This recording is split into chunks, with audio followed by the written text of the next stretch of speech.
Hi, I'm Troy Baker, and I'm the host of HBO's The Last of Us podcast. And I also play Joel in The Last of Us video game. And I am here to answer your questions.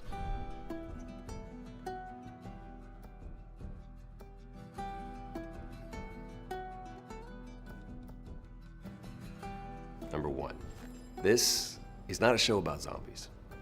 This is a show and a story about love. It's a story about two people that are both lost, that find each other, and how they make their way through this world.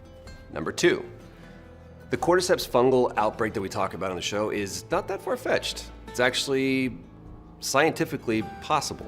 And the third thing, you will cry. A lot. And you can blame Craig Mazin.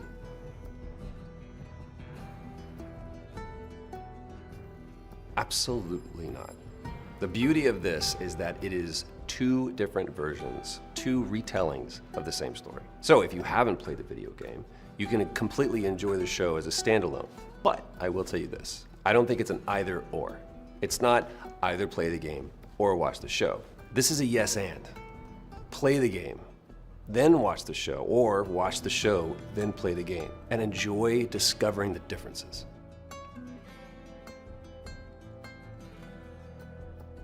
You can expect to be surprised. You can expect to be satisfied.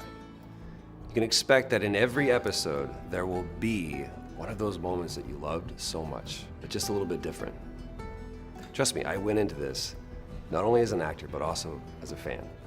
And my arms were crossed a little bit. I was waiting to see what they were gonna do with that scene or with that character, or with that line. It's all there.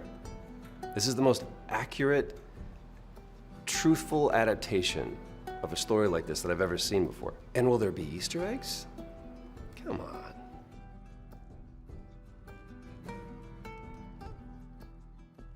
Yes, to both. All of the characters that you met in The Last of Us and you fell in love with and cried over are there. There are also new characters that I can't wait for you to meet. I remember there was this moment on set, and it was our first shot. And I'm sitting there, it's cold, and I'm in the middle of this massive production in this beautiful location. And I just kind of chuckled to myself. And the person that was standing next to me said, "What's so funny?" And I said, if you could go back 10 years to the person that walked into the audition, I never would have believed it. This is literally a dream come true. My goal with doing the show was that whoever played Joel would teach me something that I didn't know about the character, show me something that I missed. That's what Pedro does. He shows me that Joel is bigger than any one performance.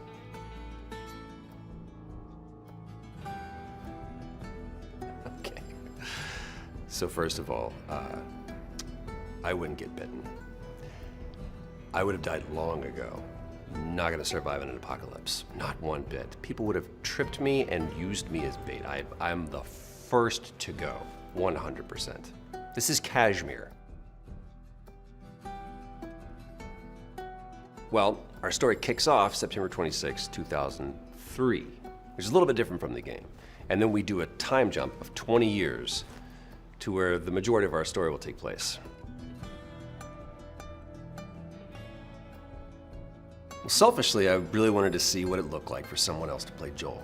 But the thing that, to me, added a whole new layer to the IP was not something that I expected. It wasn't something that I was looking for, because it wasn't really even there. A perfect example is the character of Frank.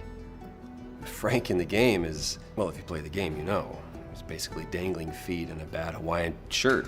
But in this version of the story, he is the anchor point. And it's possibly one of the most beautiful episodes, not only of this show, but of any show I've ever seen. So that, to me, adds a whole new layer of the IP.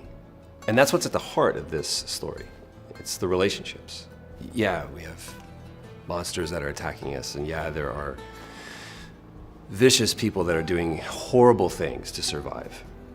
But at the end of the day, it's how these two people feel about that and what they're going through. So, what new aspects of the show added something to the story, or to the IP, you have to wait to find out.